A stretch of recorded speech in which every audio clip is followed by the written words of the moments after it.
اعوذ باللہ من الشیطان الرجیم بسم اللہ الرحمن الرحیم۔ پیارے دوستو، اس دنیا میں یہودیوں کی ایک ایسی نسل بھی موجود ہے جن کی جلد کا رنگ مردہ انسانوں کی طرح پیلا ہوتا ہے۔ ان کے جسموں سے کسی مردہ گلی سڑی لاش کی جیسی بدبو ہر وقت خارج ہوتی رہتی ہے۔ ان کا نیا لباس بھی تھوڑے ہی عرصے بعد کسی مردے کے کفن کی طرح گرد آلود ہو کر تار تار ہونے لگتا ہے۔ یہ لوگ اپنی اس کمزوری کی نشانی کو چھپانے کے لیے بھلے کتنے ہی پرفیوم اور خوبصورت لباس اور میک اپ استعمال کر لیں، لیکن ان کی تینوں نشانیوں میں سے کسی ایک نشانی کی وجہ سے یہ پہچانے جاتے ہیں۔ یہ لوگوں میں گل مل کر اپنی شناخت چھپا لیتے ہیں، لیکن اپنی اس مستقل شناخت سے عمر بھر پیچھا نہیں چھڑا سکتے۔ پیارے دوستو، یہ ایک عذاب یافتہ قوم ہے جو ہزاروں سال پہلے دنیا میں آئی تھی، لیکن جو اپنی بدعمالی اور پیغمبروں کی نافرمانی کی وجہ سے اللہ کے احکامات کے خلاف ورزی کرنے کی وجہ سے ایک انوکھے بدترین عذاب کا شکار ہو گئی تھی۔ پیارے دوستو، واقعہ کچھ اس طرح ہوا تھا کہ حضرت موسیٰ علیہ السلام کے بعد کی بات ہے کہ جب ایک پیغمبر یہودی قوم میں ایک بڑے شہر کی طرف بھیجے گئے تھے۔ جیسا کہ تاریخ میں یہودیوں کا شروع سے یہی وتیرہ رہا ہے کہ اللہ تعالیٰ کے سخت نافرمان رہے ہیں۔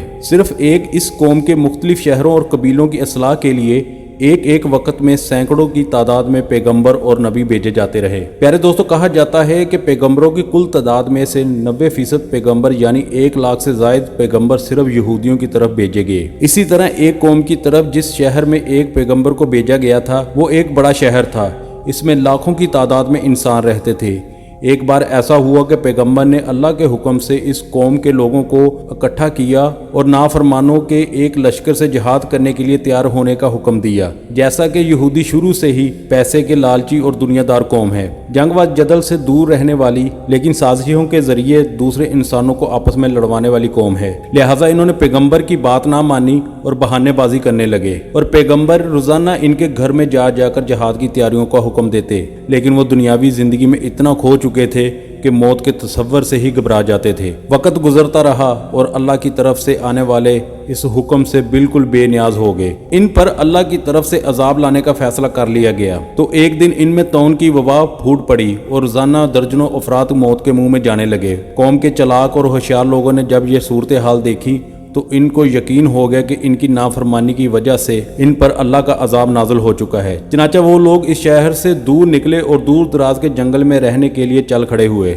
وقتی طور پر جگہ تبدیل کرنے کی وجہ سے وہ طاعون کے مرض سے بچ گئے، اور اس پر انہوں نے فیصلہ کیا وہ اسی جنگل میں اپنے خاندان، دوستوں، رشتہ داروں کے ساتھ اس وقت تک مقیم رہیں گے جب تک ان کے شہر میں طاعون کا عذاب نہ ٹل جائے۔ ابھی ان کو وہاں رہتے چند دن ہی گزرے تھے۔ ایک دن اللہ تعالیٰ نے فرشتے کو بھیجا اور یوں ان کی چلاکی اور عقل ان کے کام نہ آئی اور ان پر عذاب پہنچ گیا۔ فرشتہ ایک بلند پہاڑ پہ کھڑا ہوا اور اس نے ایک ایسی خوفناک چنگار کی آواز نکالی کہ جس نے وہ آواز سنی دہشت اور خوف سے ہوش و حواس کھو بیٹھا۔ اس کے بعد فرشتے نے ان کو گونجدار آواز میں پکارا، موتو یعنی مر جاؤ۔ اس کے یہ الفاظ ادا ہوتے ہی جہاں جہاں وہ یہودی موجود تھے وہیں گر گئے اور اسی وقت ان کی روحیں ان کے جسموں سے پرواز کر گئیں۔ پیارے دوستو، ان میں سے کوئی بھی بیمار نہ تھا، سب صحت مند اور تندرست تھے۔ یہ لوگ سبھی کے سبھی نارمل اور صحت مند تھے۔ ان کی تعداد تقریباً 70,000 کے لگ بھگ تھی۔ جنگل کے اندر جہاں بھی رہائش پذیر تھے